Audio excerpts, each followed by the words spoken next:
Estamos en vivo, en vivo, en vivo. Redes al aire por comunicación.com. Ideas por un mundo mejor. Redes. Enciende tus ideas. Al aire. Televisión online. Ya de regreso, amigos de Redes al Aire, nos acompaña ya en la línea telefónica nuestra amiga Erika Ruiz, con quien vamos a hablar el día de hoy sobre un tema que tiene que ver con el desarrollo de la mujer en algunas partes del mundo. Erika, muy buenos días. Hola, buen día, ¿qué tal? Pues interesante el tema, Erika, acerca de esta cuestión relacionada con las mujeres, cómo es su desarrollo en diferentes partes. Así es, yo creo que conforme avanza la historia y avanzan las sociedades, a veces perdemos la perspectiva de ciertos grupos o pensamos que realmente los avances son dramáticos y que los avances van más allá de un punto de no retorno y que por consiguiente no se puede regresar a una etapa anterior y demás. Pero esta semana se publican dos notas que me han dejado realmente perturbada. La primera es una nota del País, del diario español, en el que se narra la historia de una chica de 15 años que dice que ella sin burka no quiere vivir. La burka es este velo integral que cubre todo el cuerpo de una mujer, la cubre de cabeza a pies, es una tela negra que lo único, o sea, que impide que se le vea cualquier parte del cuerpo, cualquier parte del rostro. Y esto pues es la historia de esta niña que está creciendo en Melilla, esta ciudad española, pero que está ubicada en el norte de África, donde desde luego que hay una población musulmana significativa y donde es común ver a las mujeres utilizando el velo, pero solamente el velo que cubre la cabeza, no la cara. Pero esta chica, con 15 años, decide que ella solamente puede vivir usando este velo integral y que por consiguiente pues va a ser una lucha de esto, porque ella ha descubierto en su propia lectura del Corán y demás que esta es la mejor manera de estar, etcétera, etcétera. Y lo que ha pasado es que, bueno, pues esto se enfrenta con un sistema educativo donde le dicen que pues no, que no puede asistir a la escuela cubierta completamente, y entonces lo que ella hace es abandonar la escuela. Entonces este es un dilema que lleva mucho rato, particularmente en Europa, porque bueno, pues es enfrentar dos visiones de mundo, una de estos musulmanes radicalizados que hacen una interpretación severa y probablemente lejos de la verdadera historia del Corán, versus pues sociedades occidentales que lo que pretenden es pues esto de la igualdad de la mujer, etcétera, etcétera, y que no conciben pues la utilización de una cosa como la burka porque la consideran un signo de dominación, de retroceso, etcétera, etcétera. Al final pues te quedas metido en un dilema tremendo porque lo primero es, bueno, ¿cuál es la edad para decidir si tú quieres utilizar en el ejercicio de tu libertad ciudadana, utilizar este tipo de vestido, de este tipo de vestimenta? Algunos dirían que los 15 años, desde luego que no son una edad adecuada para decidir algo así. Otros dicen, bueno, pues es que esto según las normas interpretadas así del Corán, pues claro que es a partir de los 15 y de los 16 años. Y por otra parte, bueno, pues ¿cómo haces para que esta gente siga yendo a la escuela y siga recibiendo la educación pues laica,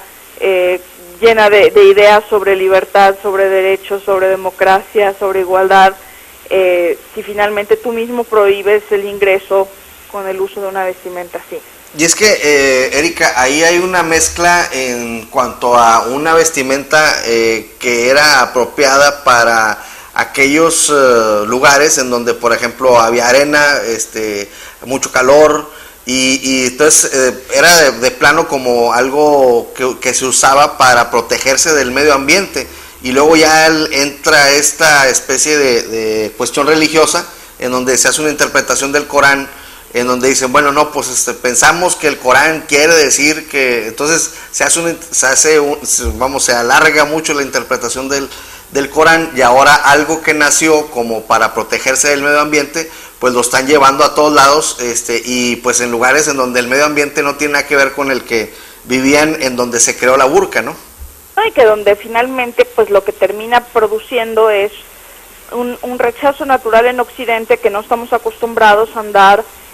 cubiertos del rostro, y que esta cobertura del rostro para muchos lo que significa es que algo está oculto, y que si algo está oculto entonces es peligroso, y si es peligroso pues hay que prohibirlo. Y o sea, todo esto viene obviamente después del 11 de septiembre y de toda esta revolución que ha producido en el mundo pues el terrorismo y este enfrentamiento entre cultural y un tema también de poder bastante grave. El caso es que al final pues terminas con sociedades tremendamente fragmentadas, con sociedades que pues se terminan enfrentando los unos con los otros, y donde no hay una respuesta adecuada de ninguna de las partes, digamos, ¿no? Las personas que viven su religión de esta manera pues creen estar en lo correcto, mientras que los gobiernos pretenden pues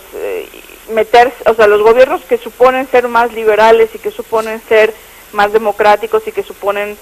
respetar más las libertades, pues al final también terminan metiéndose en temas que finalmente para muchos observadores serían, bueno, pues una cuestión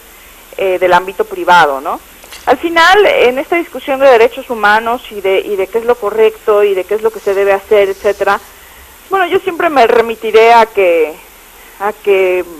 creo que el derecho que hay que defender es el derecho a elegir,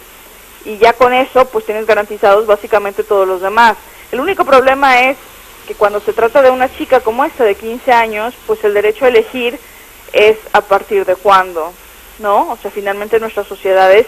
también se rigen por unos ciertos criterios de mayorías de edad y demás, donde pues hasta que no se alcance esa edad,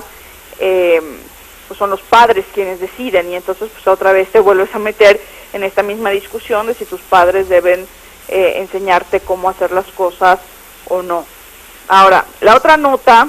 es del Financial Times,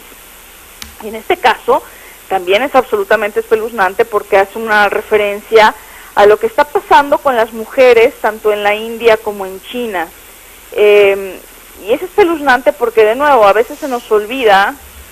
justo ahora que hablamos tanto del desarrollo vertiginoso de China, del desarrollo vertiginoso de la India, que son las nuevas potencias, que están ahí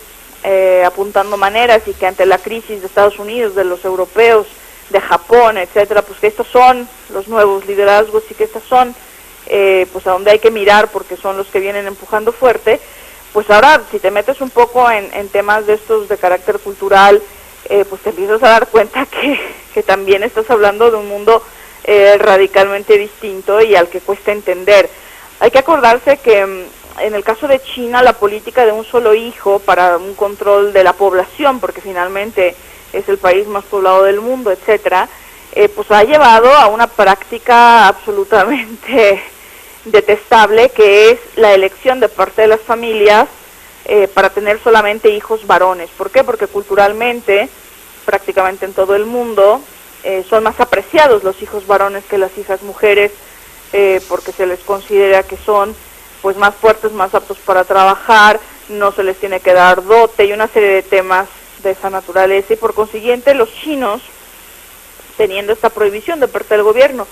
de tener más de un hijo, pues en el caso en el que pudieran averiguar el sexo del bebé que estaba por nacer, pues preferían sacrificar el embarazo si fuera una niña y buscar exclusivamente un varón. El problema es que ahora tienen muchos más varones que mujeres en el caso de China. Ahora van a ser mucho más apreciadas las mujeres, ¿no? Y ahora son más apreciadas las mujeres porque, claro, hay un tema aquí demográfico de cómo vamos a hacer para seguir perpetuando la sociedad, de cómo nos vamos a reproducir si solamente hay varones. Fíjate que mi suegro, al cual quiero mucho, mi suegro es ginecólogo. Ajá. Y todos los años resulta que es casi mitad y mitad el nacimiento de niñas y de niños. y siempre nos sorprende mucho el número y siempre me dice, bueno, pues hoy también fue, a veces mayor las mujeres, a veces un poquito mayor los niños, pero por lo general es mitad y mitad. ¿A qué voy? De que sin tener ningún tipo de manipulación, el equilibrio natural por algo se da. Por supuesto, pero claro, en sociedades como esta, en la que hay una búsqueda, porque nada más te dejan tener un solo hijo y que las familias prefieren un varón, pues han llegado a este desequilibrio. Y lo mismo ha pasado con la India. En el caso de la India no hay un límite sobre el número de hijos, pero desde luego que los varones son más apreciados y son conocidas las historias del sacrificio y desaparición de las hijas mujeres, porque las familias simplemente dicen, ah, no, pues nació niña, no me interesa, y las abandonan, las sacrifican y las hacen perdedizas. Obviamente con el desarrollo de la tecnología, el hecho de que en un ultrasonido se pueda saber el sexo del bebé que se está esperando, pues también ha producido ahí una serie de corrupciones y demás con el personal médico, porque claro, una vez sabiendo que es una niña, pues el aborto se vuelve una cosa más frecuente, etcétera. Pero pues también en la India están sufriendo este mismo problema de resulta que ahora no hay mujeres suficientes. ¿Y cuál ha sido la respuesta de estas dos sociedades que, insisto, estamos viendo como lo que es el futuro, las que van a llegar más alto, o sea, los que van a dominar el mundo? Bueno, pues la solución, y lo pongo muy entre comillas, ha sido pues empezar a secuestrar niñas, a robárselas de los colegios, a robárselas de las casas, etcétera, y hacerlas crecer junto con la familia, pero ya de una vez haciéndoles saber que pues están ahí porque se van a casar con el hijo varón para poder luego tener descendencia. Entonces esto se vuelve ya la locura, el colmo de la locura de la perversión de una idea normal y de la venta pues de niñas finalmente que se compran y con declaraciones absolutamente espeluznantes de bueno, finalmente pues compro esta niña que me termina saliendo más barata que una vaca, ¿no? Y que finalmente va a permitir que mi familia tenga descendencia y que podamos perpetuar el apellido, heredar las propiedades, etcétera, etcétera.